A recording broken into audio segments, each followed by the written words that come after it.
The future doesn't belong to the busiest leader. It belongs to the one who can see it first. Welcome to The Vision Architect, a podcast how bold visions are created, communicated, and turned into reality. I'm your host, Simon Vetter.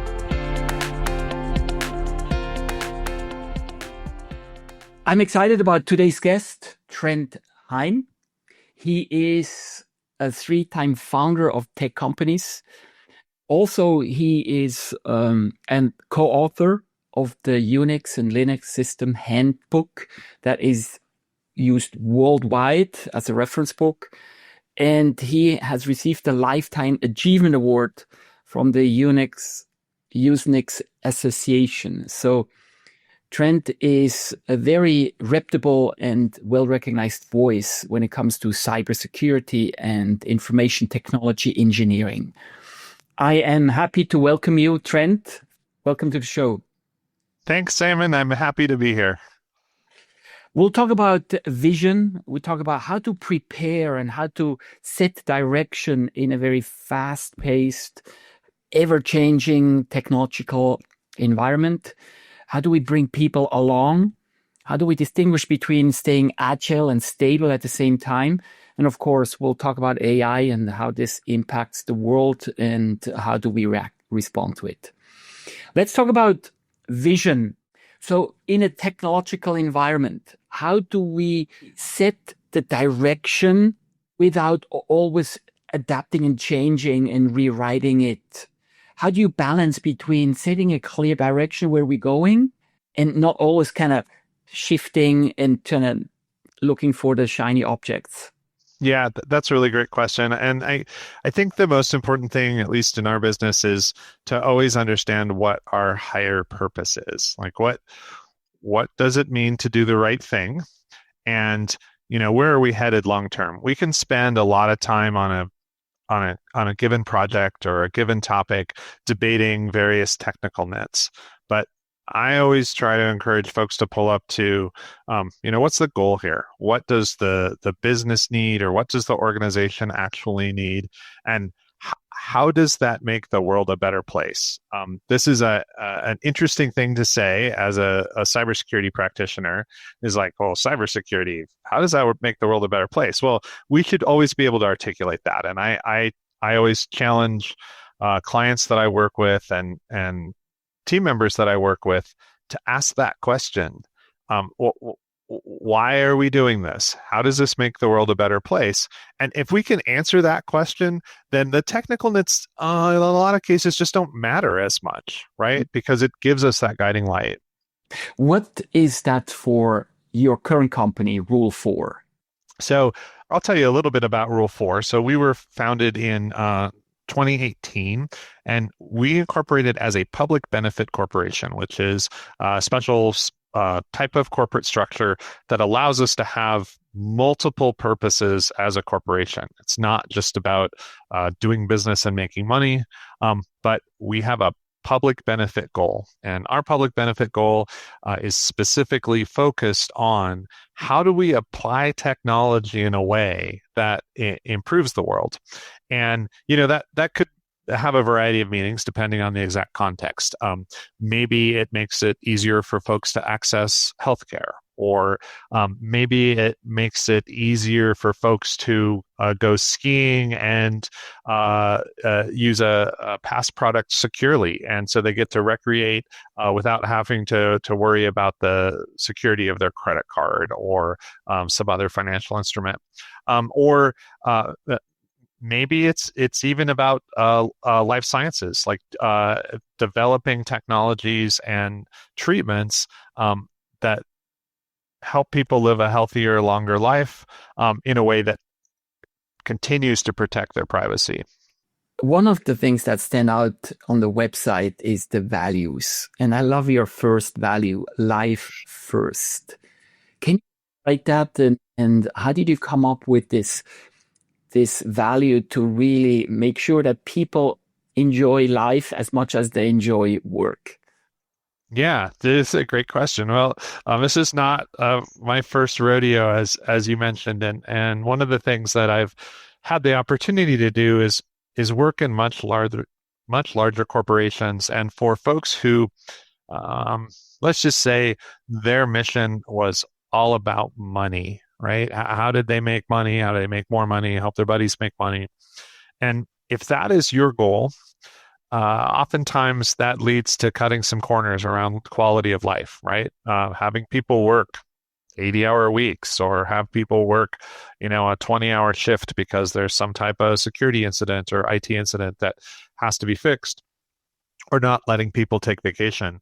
And once you work in an organization like that, you realize A, how small you feel, and B, how demotivating it is to do anything. You after, working a 20-hour shift, you come back in the next day, and at least in my personal experience, you just don't care about what the company is doing or what your supervisor wants you to do.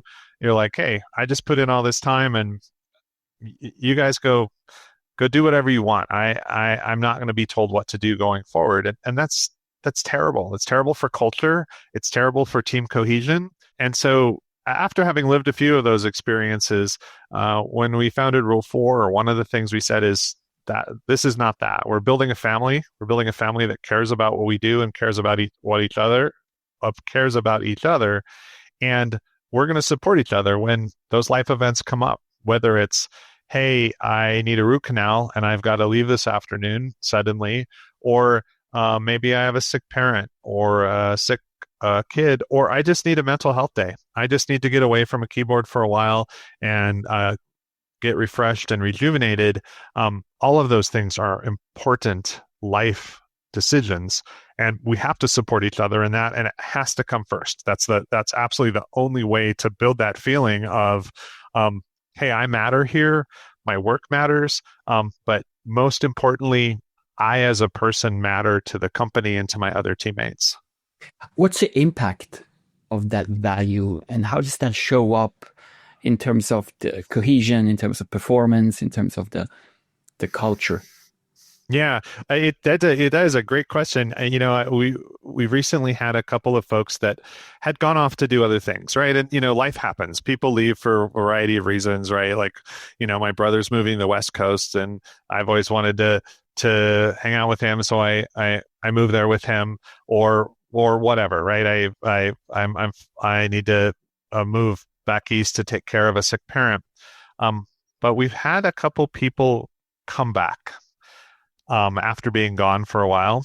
And, the thing that they have consistently said is, as I reflected on my time at Rule 4, when, I think about all of the things that we did to make life better, to make me better as a person, and that's what I want, and that's what I don't have elsewhere. And so, in terms of, we normally frame it as a metric, as employee retention, but really this is, in this particular case, this is like employee boomerang, like folks that come back because like, this is a better place to work. And so that's a super positive impact. The thing I will note though, is that we try to operationalize this in a real way, in that we build processes around coverage, right? Because if you step away for a life first event, right? Like whether it's a dentist appointment, or I need to go support a sick or aging loved one.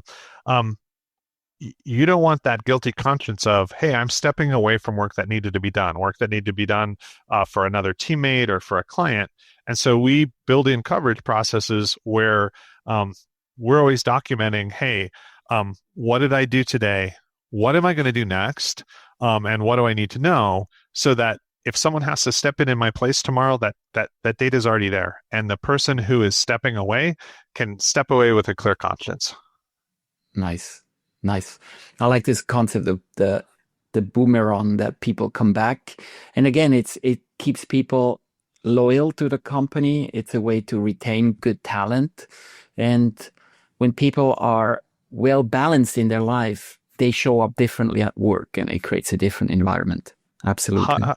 100%, right? And it's, I always tell folks is, you should love your job, no matter what you do, right? Whatever it is you do, you should love your job. And we're all about creating that environment where folks really love it here. Yeah.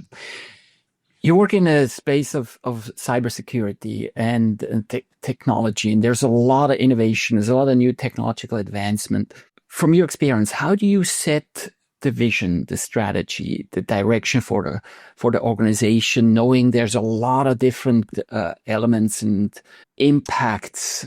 What's your approach to that? Yeah, so I'm a big fan of this work that came out of Stanford focused on design thinking, right? And it really started in the space of human interaction, human computer interaction. But, it's been broadened by a whole bunch of different folks in into designing what you want the experience to be, whether it's a technical experience or whether it's an employee experience or a client experience, is take all of the data that you know about what are the barriers to success, what are the inputs, right? What are those things that affect how folks perceive the interaction, whether it's human or technical or whatever, and actually map out a design, like a storyboard of what does this look like going forward. And from that, if we apply design thinking to corporate strategy or technical strategy, we can end up with, again, some roadmap or blueprint of what are we supposed to do that's grounded in why are we doing this, right? Like that we actually thought through, like, these are the reasons why, and this is how we want people to feel or experience or this system to work. And so here's the blueprint to get there. And I think doing that, often we do that in a workshop format in front of a whiteboard. I know that sounds terribly old school. It's like, oh my gosh, I'm going to get in front of a whiteboard. But the quality of collaboration that you get by in-person experience and being able to scribble on a whiteboard next to folks, I think just exceeds anything we can do, even with the most amazing online collaboration tools. What is the experience you want your clients to have as a result of strong cybersecurity measures? I want them to sleep at night. Like that's the number one thing, right? Is like, if we have people who are concerned about taking an inordinate amount of risk in their organization, regardless of what they do, to the point where they're uncomfortable or they're literally not sleeping at night, that's unacceptable, right? We are in a space where there's no zero risk position. If you're handling information electronically, there is some amount of risk, but we need to make sure that we well understand that and that we're mitigating that. Like, how do we get to a tolerable risk level that's well understood, and that we've also put controls around that if something should go not as we would want it to, that we can always recover from it. So it's about peace of mind and feeling safe and secure. Now, I 100%. come from Europe, and when you go to Europe, 500 years ago, they had those big castles, and they built a big with deep water around it to protect themselves, be safe. Now we are in this digital space, and we can get attacked anywhere. What are the biggest threats that we have to pay attention around dealing with our data and digital information? Well, that's a really broad question. I mean, I guess I'll start with the best way to secure something is to not have it, right? So if we have data maybe that we use as part of our business, as let's say for a transaction that maybe once the transaction completes, the data is no longer directly useful to us, we should get rid of it. We should expunge it, because any data that we have sitting around presents some risk to the organization, regardless of what data it is. And so first and foremost, let's get rid of data that we don't absolutely have to keep, or keep it for the minimum retention period. The next thing I'll point out, and straight out of the cybersecurity textbook, is user behavior. So a very large percentage of the incidents that we encounter today are the result of a user that didn't do the right thing. And my experience is that in most of those cases, it's because they didn't know what the right thing was. Like, if we can educate and train users on, hey, this is this is what you need to do, this is how you need to protect data, or how you need to follow a process, that more often than not, they'll try to do the right thing. But if we don't communicate what the right thing is to them, for sure, we're going to get just random results and we're going to end up with some security mess at the end of that. Yeah, because we get attacked everywhere from all angles. And Yep. so it's also a cultural thing because you teach good, safe behaviors from the users. How do you establish that culture for your clients? How do you make sure that you minimize and mitigate that risk? We have to look at both sides of it, right? We have to look at the administrative controls, which includes user awareness as well as behavior management. But then we have to look at the technical controls, like how is the environment architected? How are we monitoring it? How are we making sure that it's recoverable? And that full set of things, right, which we would typically call a cybersecurity program, it is this combination of administrative and technical and operational controls. And um, unfortunately, I think one of the things that has happened in the last couple of years, maybe more than a couple of years, is that the protection around validating that all of those controls in place has fallen to the audit realm. And there's a lot of what I call audit theater going on, where folks know they're supposed to be audited, maybe on an annual basis.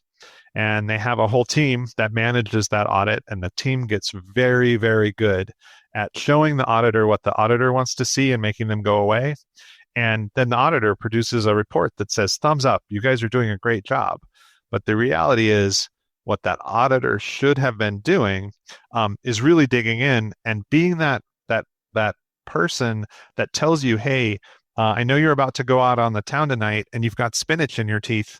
You're going to have a much better night if you fix that first. And that's really what we should be doing with that audit cycle, is we should be welcoming them into the environment to really dig for those things that aren't present or aren't operating appropriately, so that then we can fix them before the attackers find them. And unfortunately, the whole cybersecurity industry has gotten kind of wrapped around the axle with a whole bunch of audit theater. Yeah. Now, AI is changing the world, changing our work. And you said at the beginning, we all start with what kind of experience do we want the users or the clients to have? Yep. What do you see from what you know? How will AI change our experience, how we use it, how we work together, and what's your perspective? Yeah, it's interesting because in the cybersecurity space, it cuts both ways. It's a fantastic power tool for us to be able to find vulnerabilities or perform audits or model particular scenarios in an environment. Like, the force multiplier that we get from AI is, something like fivefold or tenfold in terms of our ability to really understand the security of an environment. But the flip side of that is that the attackers who are also using AI can find those same vulnerabilities, and they can exploit them much faster. So, there's this clock, of a theoretical clock that's ticking in terms of how fast can a new vulnerability, once it's discovered, be exploited by an external party. And if you turn the clock back to 6-7 years ago, it was like 2 or 3 years from the time of typical vulnerability was discovered to the time it was exploited by a hacker. The current projection is that will be down to 1 minute by 2028. Wow. So 1 minute. Right now, we expect that to be about an hour in 2026, 1 minute in 2028. And so that's going to change our world, all of our worlds, not just corporations, but as individuals. The need for us to be vigilant about updating devices, patching devices, handling devices securely, and handling data securely. It's just a whole new world. The pace that we're operating at in cybersecurity is completely different than we were even 3 years ago because of AI. That's amazing. 1 minute. Yeah. It's scary. Yeah, it's scary. And so we really need to be prepared and put in the right measures. Otherwise, the damage can be, very damaging. So going back to a vision, you have a vision for your organization. What is it? And then how do you ensure that you use it as a filter for important decisions? Yeah, I would say there's two foundational components. One is doing good in the world. And so that means that for every client we take on, we actually do an internal assessment of how does that client do good in the world? And there's a lot of businesses, and I'm not going to name them here, but there's a lot of businesses that I'm sure we can all identify as like, yeah, I get that that's a business. It's not a business that I really want to be associated with. I don't think that that's a good thing or that it makes the world a better place. We won't take on those clients, and we've made some hard decisions. We've had some pretty what would have been large and profitable deals in front of us, and we made the decision solely on the yeah, I don't want to do that. That makes me feel dirty. That makes me feel like I'm not doing good work. And so we do use that as a filter. And the other thing I'll note is team size. Um, uh, as I mentioned earlier, I've had the opportunity to work in some pretty large organizations, hundreds or thousands of people. And one of the things that I've noticed is that when you get team sizes above, I don't know, somewhere around 40 or 45 people, it becomes a completely different animal. It's not a family, it's like a political system. And so Right. And I don't want to play that game, right? I want to do good work. I want to be focused on what we do technically and be the best at what we do technically. I don't have time to play politics and I don't want to play politics. And so we're very intentionally size constrained in terms of our staff is that we want to be in that, 40 to 45 person range max so that we don't end up in that state. Yeah. Now, having worked in big companies, and I often work and coach executives in large organizations, thousands or multiple thousands of people. What do you recommend based on what works for you? Would you recommend those executives how to use clear intentions to create a high performing, high functioning culture and make sure people want to be there and do good and deliver results and good profits? What do you recommend? I think it's always fair to challenge people with the question, how does that make us better? And whether us is the company or our executive team or the space that we're in, how does this make us better? Whatever decision we're trying to make, whatever initiative we're trying to push forward. If folks can't answer that question, A, we have a pretty big problem, and B, we're going to end up with the wrong result every single time, right? Because you can micromanage folks and be like, oh, do this task, and this task. And if they don't understand the bigger picture or why it matters, you're going to end up with a mess. And so I think in any size of organization, that is a fair question.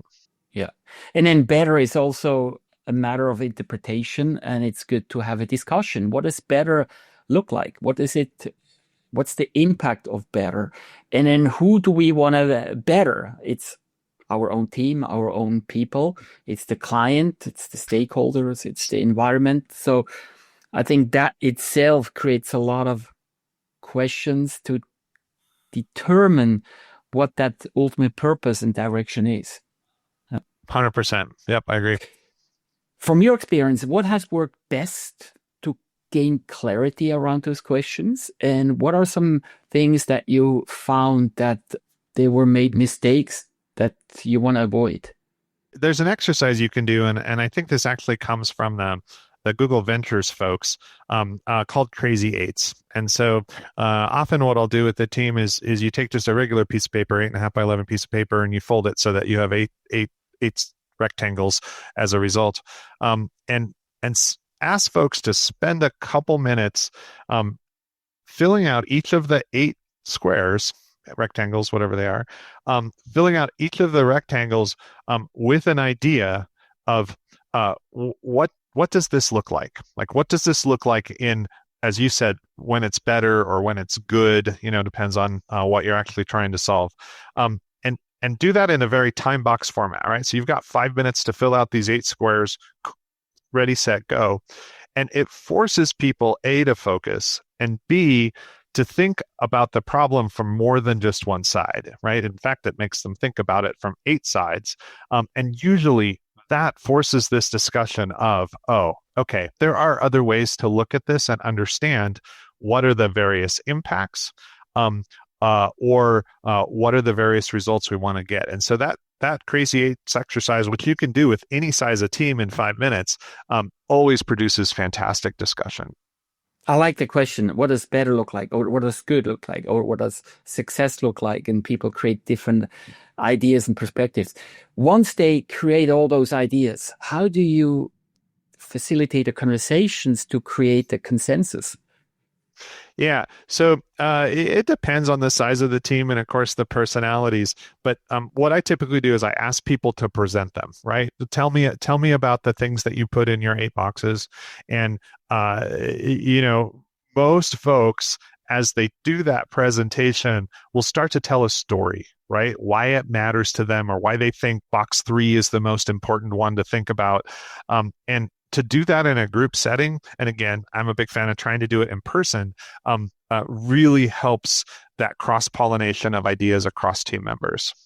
Do you have an example how you applied this exercise and have gotten some amazing outcomes? Yeah. So one of the things that we did 3 years ago is we moved from 5-day weeks to 4-day weeks. And you would think like, oh, that sounds amazing. I have 3-day weekends every weekend, and no problem. We'll just squish the week into 4 days. As it turns out, it is not nearly that easy. And there's a number of great research papers and writing on this particular topic, other organizations that have done this. But the thing that wasn't immediately apparent to us is the operational impact of taking 5 days, putting them in 4 days, and making people feel like they still have space to breathe, right? And that is a weird thing to say, but that is consistently the feedback that we've gotten from this shift is that like, hey, yeah, everybody loves 3-day weekends. No one will debate that with you. But the remaining 4 days, it's like, what does that feel like? And if it feels like you just tried to put, 10 pounds of flour into a 5-pound sack, that is not a good feeling. And so doing that kind of brainstorming with a people across many roles and have them articulate like, well, why does it feel this way? How can we make it better? What does this look like in the right state? Gives everybody a input, but they also get the opportunity to see like, okay, I understand now why, Steve feels this way, but Susan doesn't. That discussion is important. And so that type of facilitation for a problem like that is really great with a group. Yeah. Now you founded a couple of tech companies. So Yeah. from your experience, what is the skill set and or mindset necessary to successfully build a company in the technology field that kind of thrives and builds stability and builds momentum? What have you found are the key components of the mindset and skill set? I think you have to be a little bit deaf to external feedback at the beginning. I think back to 1991 when I started my first company here in Boulder. At the time, Boulder's a great place from a outdoorsy and weather's great here and so on. But back in 1991, there wasn't this a data network focused sector here, right? Like there was a lot of whole natural foods and there was a lot of pharma. But in terms of just pure what we would call tech today, this was before the commercial internet. It wasn't here in Boulder. And I was like, well, I don't want to leave Boulder, but I want to start this company. And so many people tried to talk me out of it, right? Like multiple mentors were like, oh, you'll never succeed, that you have to move to the Bay Area if you want to do something like that. Boulder's not the place for this. The internet thing, it's going to go away here in a couple years. And I know that they were all well intended in their feedback. The reality is, I'm really glad I didn't listen to it because, there's opportunity to have that vision and say, no, we can build a company that's focused on commercializing the internet and putting traditional brick and mortar companies into a digital space. At the time, that was just completely unheard of, and you had to have the vision to get past that. And I think the same is true in cybersecurity, right? When we look at even just 2018 when we founded Rule 4, um, folks are like, well, there's a lot of cybersecurity products out there, and we're quickly approaching the time. I actually had someone tell me this. We're quickly approaching the time where you'll just be able to buy a box and plug it into the wall, and that'll be your security, and you're done. And nothing could be further from the truth, especially as we look at a world that's very AI enabled going forward. You have to not listen to those people who think you're going to fail. You got to just believe that this is where we're going, have that vision, and make sure you communicate it clearly. How did you develop that vision? Where did you get the insights and the right signals to create that path forward? Where did you get those inputs? Yeah, it's a good question. I try in general to do in my work life the things that I personally love and am excited by. And so when I look back to 1991, I'd been doing a lot of work with the internet in research environments and university environments. And I loved it. I was like, oh my gosh, there's so much potential here. And it's certainly was amazing for the research and university community at the time. But I wanted more. I wanted that. I wanted to be able to reserve rental cars online without having to sit on hold with an 800 number for 30 minutes, right? And if you think back to the early 90s, that was the model. If you had to reserve a car, you were going to sit on hold with a 1-800 number. No one would do that today, right? Folks use an internet browser to do that. And so I was passionate about that. And the same thing comes to modern times with security and privacy. I am passionate about individual privacy and protecting data and using data for good. And that naturally feeds into, okay, cool. If that's what I'm passionate about, what do I want to do as business just to spread that love of security and privacy? Yeah. And I think when that personal passion, those personal interests align with the business, I think that's where there's a level of motivation and energy that gets unleashed. Oh yeah, right. I could talk about, as you can probably tell, I could talk about this stuff for hours. I just absolutely love it, and I think it's fun. Like I have fun, in any job you have a couple days once in a while that aren't fun, but I have fun 98% of the time here, and that's motivating. That gets me out of bed every day to go do fun things at work. Yeah. Now, again, in the current environment, everybody talks about AI, but there's so much uncertainty. We don't know exactly how it will evolve, what will be the ultimate impact. When there is that unclear environment, how do you communicate the path forward? How do you communicate the vision that still inspires people and give them a sense of confidence?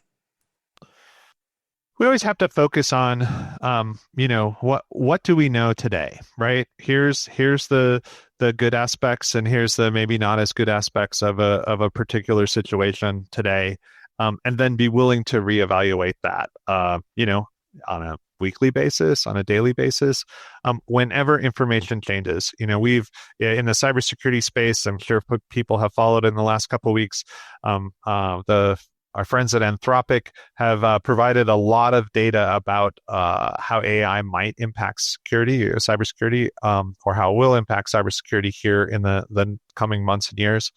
And we all knew that was coming around the corner sometime. It's here now. And so it's now that it's visible, we have to talk about it and talk about, well, what are the good parts of that, and what are the things that are not as good, and just be completely transparent, and adapt. Make changes to processes, offerings, procedures, organizational structures. Make those quickly. This is also where I think big industry sometimes struggles, is that they're slow to adapt to change like that, and that's why small business sometimes can be more successful in these cutting edge areas. What are the big important questions we need to ask around AI? I think it really comes down to what is the integrity and mission and vision of the organizations that are providing these platforms to us? And we've certainly in 2026 this year seen a pretty wide spectrum of that. In that we clearly have some organizations today that have a values-based mission and are sticking to it in business decisions and technology decisions and deployment decisions, disclosure decisions.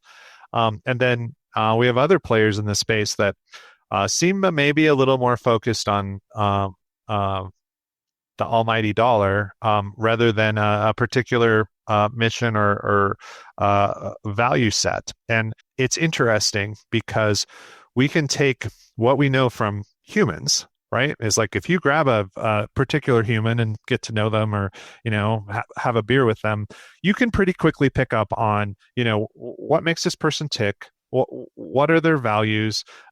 Will they hold to them? Are they, or are they easily swayed by other influences? We can take that same model and apply to AI, right? Because what is AI? AI is basically machines operating as humans. And so if we have this machine operating as a human, if I have a beer with it, does it share my values? Does it share my mission? Does it share my integrity? And I think we have to continue to answer those, to ask those questions and seek those answers, especially as these platforms, which are cool and useful, but become absolutely ubiquitous across all of our daily lives. Yeah. How do we say grave guards? And again, it goes back to what's the intention and what are the agreements that we are willing to support, and what is okay and what's not okay. Yep, that's exactly right. Yeah, and make those decisions. And then just like in real life, right, where you're someone like, hey, that person, my daughter would say, that person doesn't fill my cup, is that, if we find someone that just doesn't fit our view or our values, maybe it's time to be a little farther away from them. And we need to make those same decisions with AI platforms. And be willing to walk away, and sometimes walk away and knowing that we might not get the financial benefit. And that's the trade-off we have to make. 100%. Yep. Yeah. What did you learn as an entrepreneur and that impacted you in a positive way? And what did you learn about being an entrepreneur leader? Yeah, that is a good question. I guess that it's cliche, but the thing I would say is that anything is possible, right? Is that if you take the reins and say, I'm going to go build my own business, you get to build it the way you want. And you get to hire a team that you love working with, and you get to do the projects that you love. I think that's just an incredibly important lesson. And that's when folks come to me and they say, they get that first sentence out that they're like, hey, I'm thinking of starting a business, right? Before they even explain what business it is, I immediately say, do it, right? Like that is the thing. Like, go be empowered. Go carve your own path. And I think that's probably the most important lesson. Yeah. And then what do you recommend in terms of developing that visionary skill to see ahead? To that, one is the energy and the motivation, passion we need, but then also the direction where we're going. How do you advise people to pick the right direction, to make the right decisions? Yeah, the thing I always say is, do the thought exercise of, imagine you're 3 years down the road from today and you look back, right? You look back and you want to describe, like, what does that 3-year journey look like? And what did I accomplish in that 3 years? And that is the exercise, I think, that helps form that vision skill. Because then you're like, okay, if 3 years down the road, I want it to look like this, then I can start to build that sequence of steps. Is how do I get there? And I think that's good in entrepreneurship. I think it's good in life to do that exercise once in a while and be like, okay, I'm 3 years down the road. I'm 3 years older. Now I want to look backwards at today, and what do I see? Yeah, Stephen Covey, in his book, 7 Habits of Highly Effective People, one of them is called Start with the End in Mind. And it's really about 3 years from now, or even 1 year from now, or if we have a meeting coming up, or we have a decision coming up, what is it looking backwards? What's the outcome look like? 100, Call it yep, 100%. case scenario, that we create a best case scenario of the future. And sometimes when we are not intentional, the mind automatically creates a worst case scenario.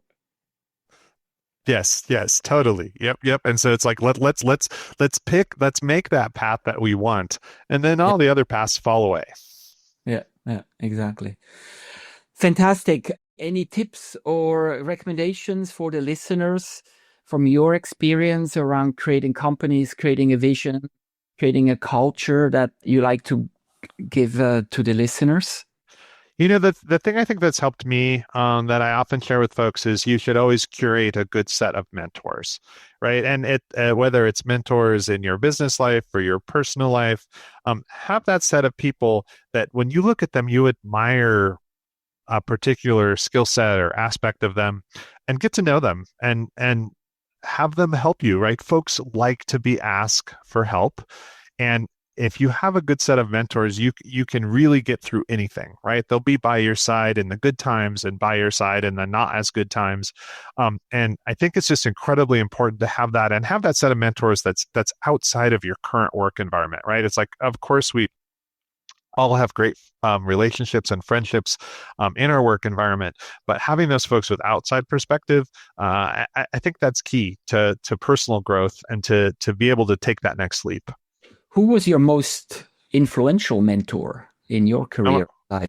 I'm gonna name two people. So, one person is Dr. Evie Nemeth. So she is a computer scientist. Taught at a number of universities, but most recently at the University of Colorado. And the thing I would say about Evie is that even though she was 30 some years older, she could always run circles around all of us at anything, right? Like whether it's cooking chicken or drinking wine or solving a hard encryption problem.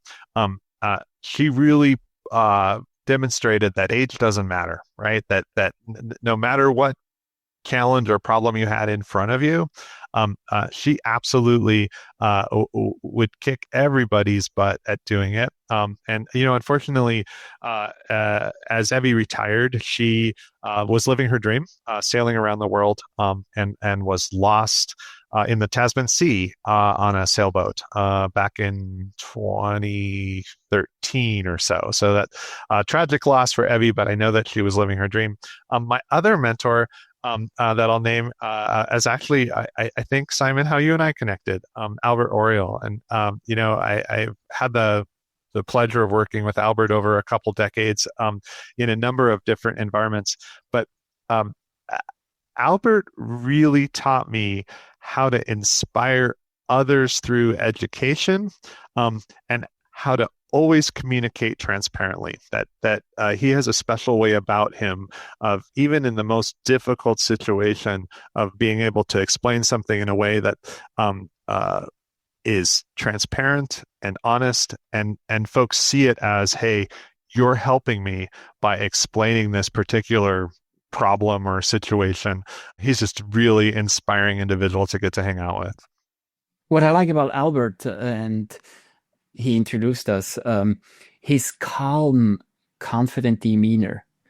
You just feel comfortable in his presence. It makes you feel like you can drop your shoulders, you can be transparent with him. So there's something about his energy that is very inviting. Yes, and he always has a solution. When you present him with a challenge, he always has a solution of, you know what, let's do this, and it's just dead on. Just amazing skill to do that. I totally agree. I think mentors are so important. We have people who have a perspective and a caring about growth, and reaching out and ask them to support us. I think it's an important aspect. Thank you so much, Trent. This has been amazing. Where can we find you? You can always find me on the internet via email, Trent at rule4, that's RULE and the number 4.com. Drop me a line. I love to chat with people. And as you can tell, I love to talk about this stuff. So thanks, Simon. This has been amazing. Thank you so much. I appreciate your time and your insights. Have a good one. Take care. Thank you for listening. I am Simon Vetter, and you have been listening to The Vision Architect. If this episode sparked new ideas, share it with someone you care. Until next time, keep imagining the future you want to create and start building it.